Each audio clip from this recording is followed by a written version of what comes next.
You're tuned in to Vocalo Radio, Chicago's urban alternative. I'm your host, Biko, and alongside me, man, I have a very, very, very special guest. This brother has been killing it on a fashion level. I mean, you may have heard of him, you may have not, but you're about to get to know him. He goes by the name of Ron Louis. How you doing, Ron? I'm good, man. Thanks for the intro. Now, Ron, for me on a personal side, like you've been one of my favorite designers ever since I've gotten tuned with you when you were under Yeah, Farrah. You know what I'm saying? yeah, Like when you were designing pieces under that alias a while back ago, which I got to bring up, for those that may not know, first and foremost, how did you even get into the fashion world here in yeah. Chicago? And then let's talk a little bit about Farrah Designer. Um, well, yeah, it kind of like started in high school. Like I was always an artist, like drawing and doing different things. A lot of people didn't know actually. And then I took a course, like chasing behind this girl. She ended up switching it to like fashion construction. And I got in the class and I would like rush through the work. And the teacher was like, man, you actually like gifted at sewing. So fast forward, um, I was like, I'm gonna just take it serious and check out some schools and see what's going on and see if I should take fashion serious. I went to Columbia, I loved it. And then I went to another school, International Academy of Design and Technology. I did the open house, fell in love with like just the technology and stuff they was using for fashion and art in general. Went to school, loved it. And then I wasn't able to finish, but instead of quitting, I just would like sneak into the lab. And at the time, like my parents had got like divorced and my mom kind of took it hard. So she ended up like moving out and I just had like this apartment by myself. And I was like, man, I need to make some money, and I want to go like do it legitimately. So I was like, man, I got a skill. Let me make some cut and sew tees. I had seen this guy in Atlanta, exclusive game. I got to meet him actually, but he was doing like cut and sew tees where he was putting like leather sleeves on stuff. So I just like, let me do that. You know what I'm saying? I would sneak into the lab, use they like sewing machines, and then I would make like 20 to 15 shirts a day.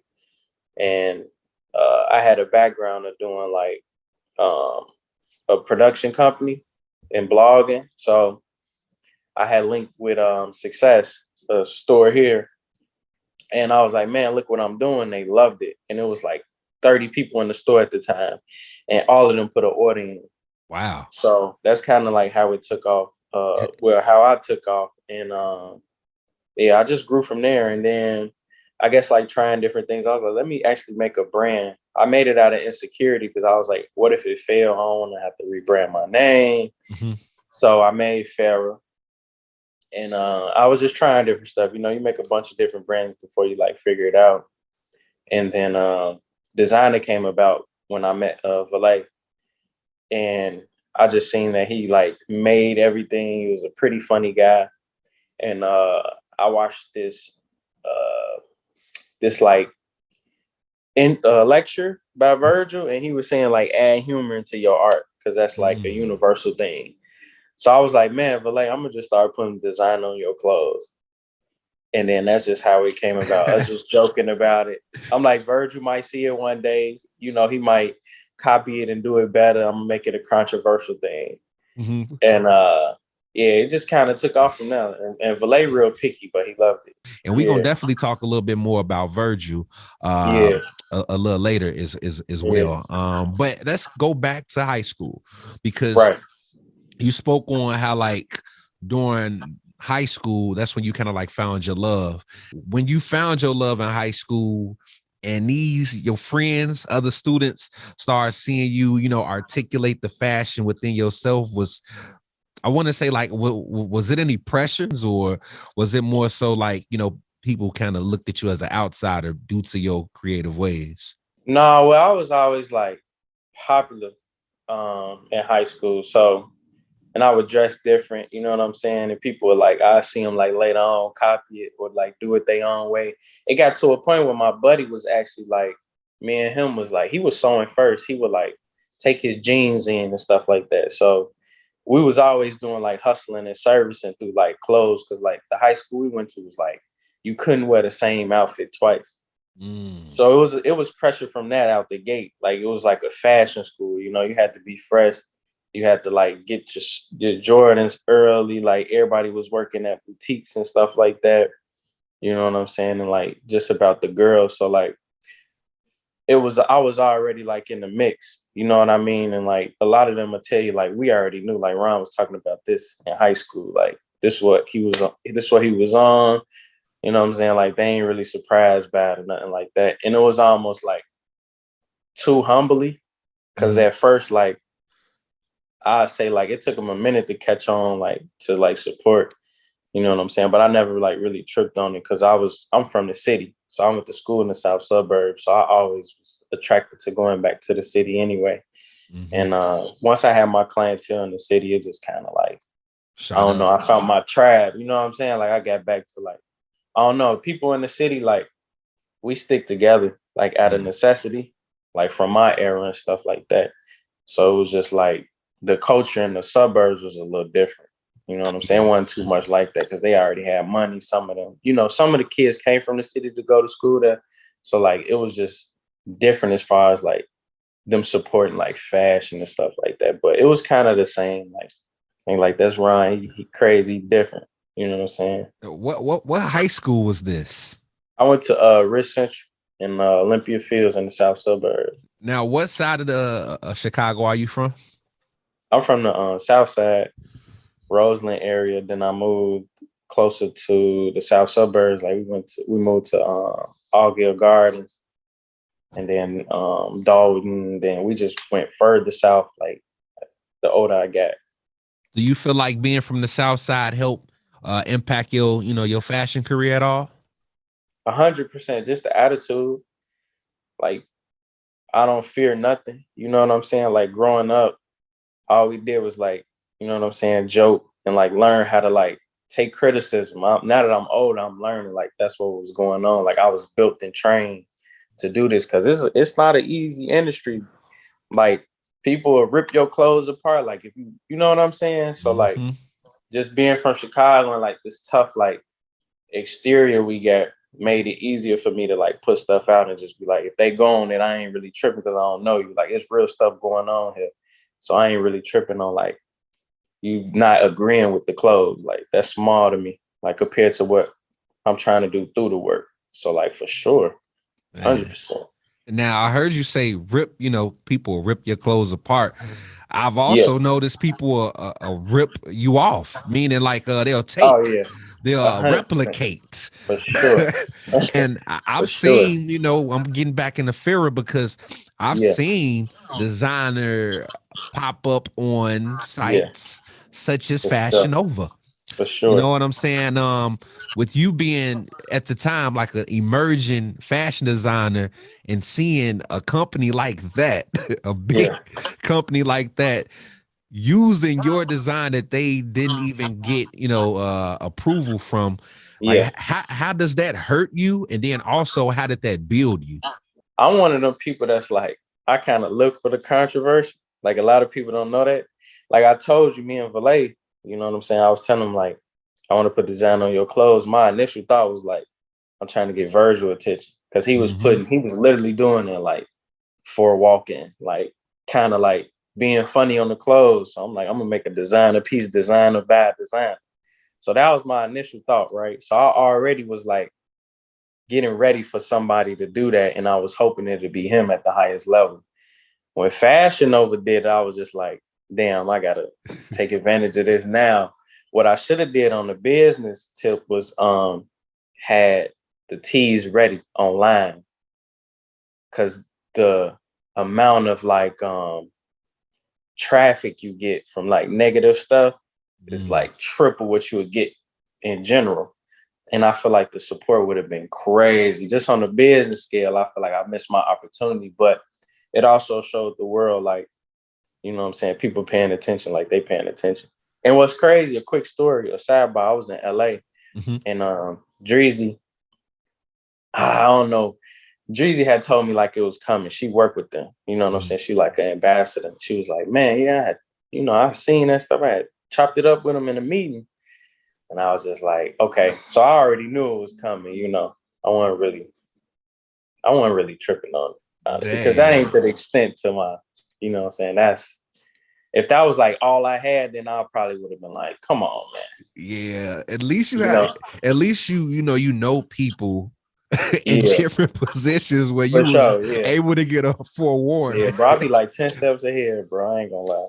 And I looked at it as if, it didn't hurt you at all. I mean, like you said, there's no such, I always say this, there's no such thing as negative publicity. You know what I'm saying? Negative publicity is publicity. For sure. And now you've learned how to pretty much process that. And if that happens again, counterattack that. But again, you've definitely continued to make your way in something else that's recently taken place. The glaciers. Yes. You put together these Air Force glaciers. This was like your, if I'm not mistaken, your third Air Force release, because I remember you did some black ones. Right. Oh, I forgot. You did. Yeah, I didn't, because I missed them and I wanted them. Yeah. You did some black ones. You did this might have been your second. You the pink ones? Yeah, the pink was the first ones that I did with like Nike. They had like an influencer installation. I did those, and then I did the black ones out of like, oh man, I'm finna just run it up.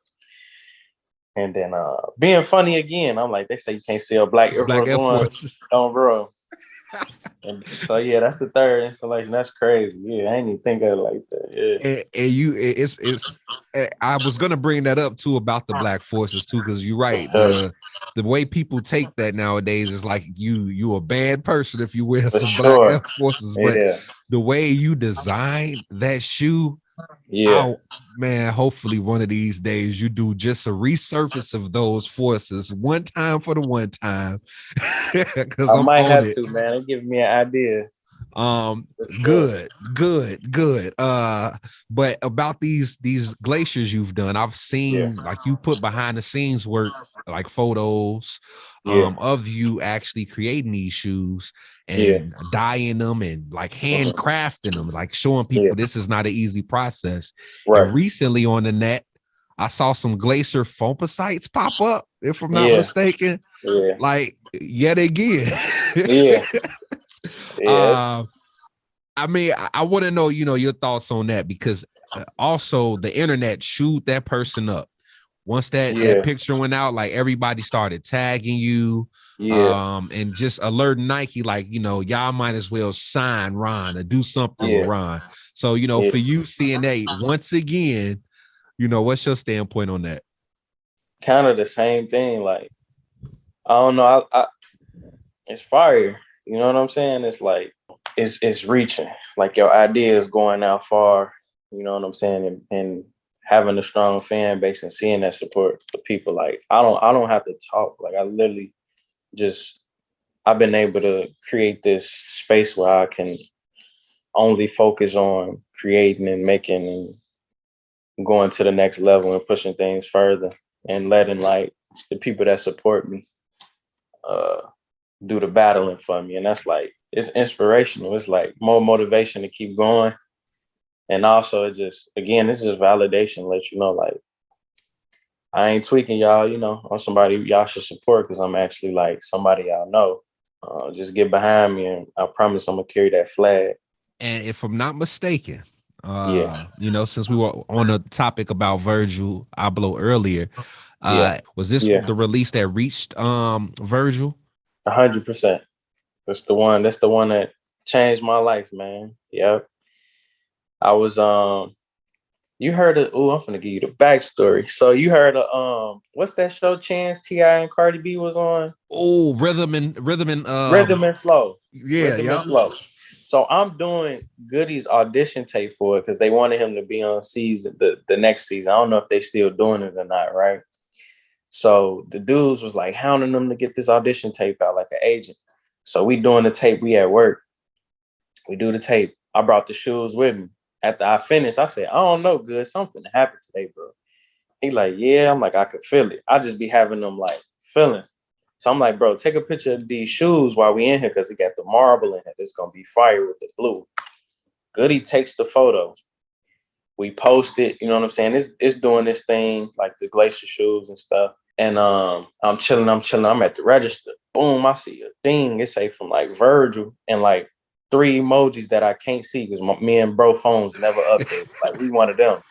He can't see it. I can't see it, bro. I'm like, wow, what's going on? So I put the phone down because I'm like, that's probably somebody trolling. You know, it might be Virgil in the eyes of one or something, you know? Mm-hmm. But I'm like, I'm thinking that's, I'm like ringing somebody out. I'm like, no, that's how dude tweet though. Because I seen the star at the end, like the little star emoji. I go back on. It's really him. He followed me.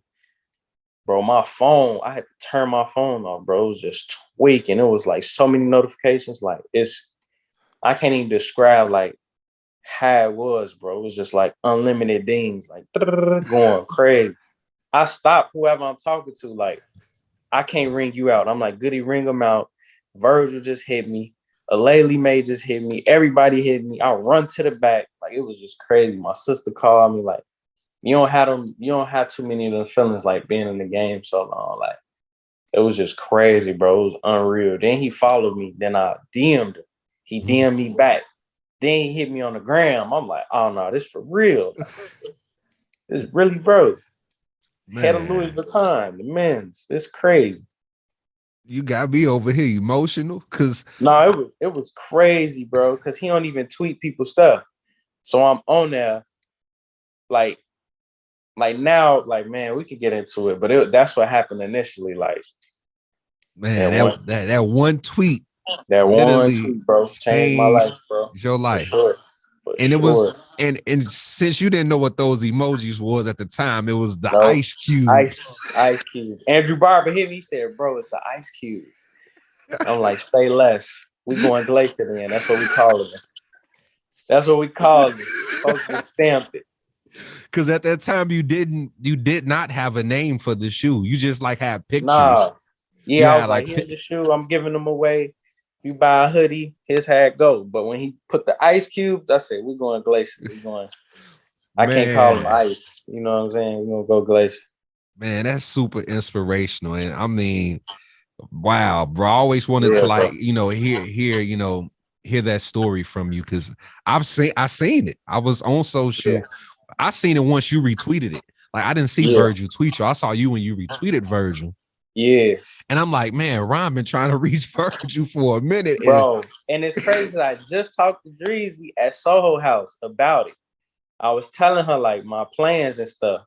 So when she seen that happen, she like, bro, we was just talking about this, like, this crazy. Cause I was helping her, do some business we probably still do later. And it was just crazy. Like, that's what you call manifesting, man. I was just gonna ask you, do you believe in manifestation? 100%. Everything I've done, bro, like everything's been that. I say it, let it go, and I work towards it, whatever. Like I don't obsess about it. I just say it, believe it. And then, whenever it happened, it happened. You know what I'm saying? It's on God's timing from that. So I just let it go from there and just work. Then you look up, you be like, damn, I did say that. So from there, you and Virgil start, you all start talking. And I see on Instagram one day, he sends you over some shoes. Like he starts sending you merch. Yeah, man. For you personally, what's a piece that Virgil has sent to you that, I'm gonna say like you haven't opened or just means a lot to you? None of it. I haven't opened none of it. I haven't worn none of them. I got them like in the box because he specially like wrapped them. So like it come in the packaging that, like let's say you bought it, it'll come in the packaging, then he got packaging around it, a box in the box that say like personal gift. And sometimes he'll send me stuff that's not my style, but he feel like I could rock it. So I'm like, I'm gonna just put that in the box, you know what I'm saying? Like I'm gonna always have a piece from him because a lot of people don't realize like him and because we in the history, but what him and Kanye West doing, like certain designers are doing, they're like establishing themselves as like houses, like real design houses. Like this is during the time Martin Margiela became who he was.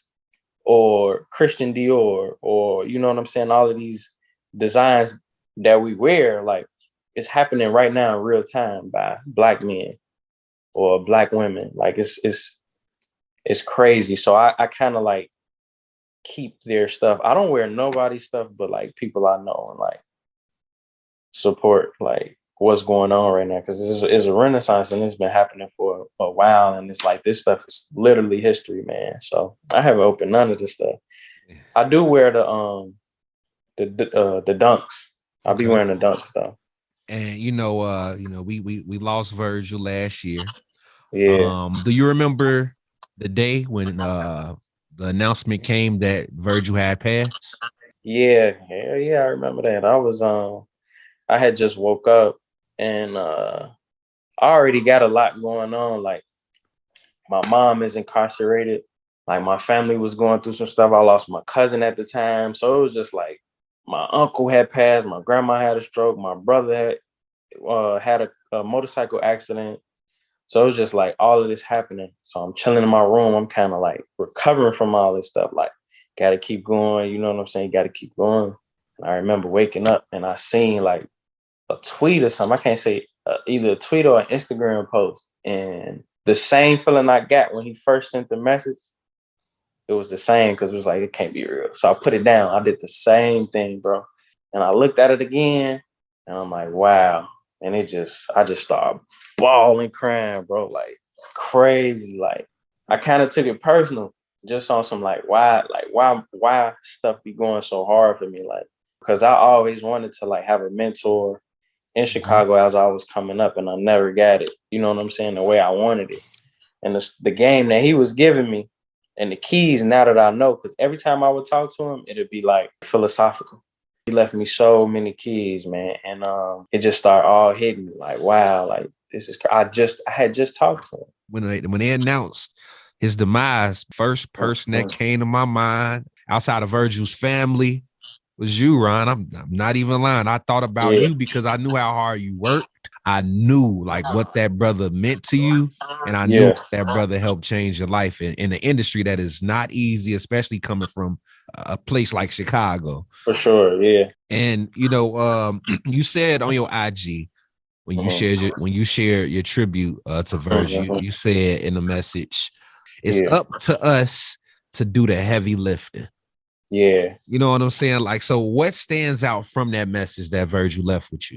I mean, we would talk about just like art, you know what I mean? And just like what it mean to people, what it mean to us coming from where we come from. Because he will receive controversy for stuff too, and like negative reviews. And I gave bro his flowers, and I'm so glad I did it. Because, you know, some people try to be too cool, but he had the same spirit that I have, where I just show love anyway, whether people want to do it back or not. He got the same energy, right? So I felt like it was okay for me to share stuff like that with him. So I would tell him like, nah, bro, you the GOAT. Like, we'd talk like that. And he said that to me, like, it's up to us to do the heavy lifting, basically saying where we from, what I'm doing, because he would tell me like, you up next, carry the torch. And don't be me, because there's a lot of people like me that I didn't influence, or, you know, colleagues that I work with, but it's up to you to carry specific stuff that we built there. You know what I'm saying? So I took it like that, like take this global, like educate people and make sure, you know, we doing our part and stuff, because it's bigger than clothes. Like it's messaging, it's influence, it's you know, Chicago, man, for sure. Do you feel like Chicago is in a good space when it comes to fashion? I think we're in a good space. Something I'm doing like behind the scenes as well, like that I've been doing heavy, why I've been missing, is building infrastructure as far as like getting stuff done, production. We don't really have that. So I think that's been the biggest thing that's been holding us back. Like, you can go to LA, you can go to fabric districts, you can find a million seamsters to make your samples and stuff like that. We don't really have it in Chicago. It's just a few people. You know what I'm saying? We kind of scrap together and make raw stuff. And, you know, they say the best artists come from having no resources, right? So that's why I feel like Chicago talent is just, we don't have the resource. So it's like, once we put the resource in place, we still want it to be at a certain level where it's like, oh no, Chicago is a hub to compete with the world. you're sewing, you're stitching, Mm-hmm. you're handcrafting with the dyes on, several Mm-hmm. of your shoe releases. So I Mm-hmm. want to know for you, what was the most difficult skill that you had to learn to at least get to where you are now? Man, it's not even something physical. It's just like getting rid of ego. Like I'm still learning. I had to get rid of. I'm like, bro, you're not on the front, man. Compared to like what Virgil, like, bro, he could do something that's taking me months to do. He doing that in seconds. You understand what I'm saying? Like he got 100 of those done and ready, and 100 more that he ain't releasing. And that's just his levels to him. You got Ralph Simmons, you got Rick Owens, like it's people that's serious, and then you got people that's in a private studios that got real skills, like, and I'm Man, seeing it. So having the access to see it, I'm like, damn. I want to Yeah, ask you too, because when it comes to what you do, yeah, it's endless ideas and creative yeah. points. So how do you continue to find inspiration and just, find ways to continue to stay creative with your designs? You know what, bro? It's real easy, man. I learned that I pay attention to people and what they pay attention to. Because there's certain stuff that you pay attention to that led you to where you at. That'll keep you going, just living your life. That then it become like simultaneously. Now I'm just designing, just living. You know what I'm saying? I'm paying attention to certain stuff and I'm just redesigning it. What message do you want people to perceive, from you being in fashion? Like what's the message you want people to perceive from you? Man, I just started this and it might change, it might not, but I feel like something that's been prevalent in my life is one word with several meanings.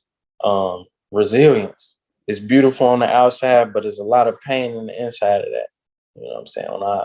As I'm leaving my mark, like that's just something I want to like show people. Can we expect any pieces this year? Uh-huh. Also, you got to give out your social media, let people know how they can follow you, and how they can just stay in tune with updates. Yeah, man, I got a lot coming this year. I got a lot of stuff in the queue. I've been working for months and months. So a lot of stuff about to start dropping now. I got a collab in Japan with this brand called Wind and Sea that's coming in a couple weeks. That's gonna drop. And then we doing one exclusive item from the collection and like here in America. And it's gonna just be wide open for a couple weeks till it sell out. And then what else I got in the queue, man? I got some stuff I'm working on, like this 2-piece I'm working on that should be fire. And then like the rest of the updates, I'm gonna keep everything else. You know how I like to do it, man. I just Mm-hmm. keep it a surprise. Let me do a little pop-up, see if y'all paying attention. But my Instagram is Ron_Louis, Louis. And then my Twitter the same, but the underscore is after the Louis. You keep up with the updates like that. I appreciate you, taking out time to chop it up with me, because you ain't have to do Bro. that. Man, I appreciate you, bro. And we here. So again, thank you, Ron, man. You enjoy your day. And I definitely can't wait to see these pieces that's coming soon. Appreciate you.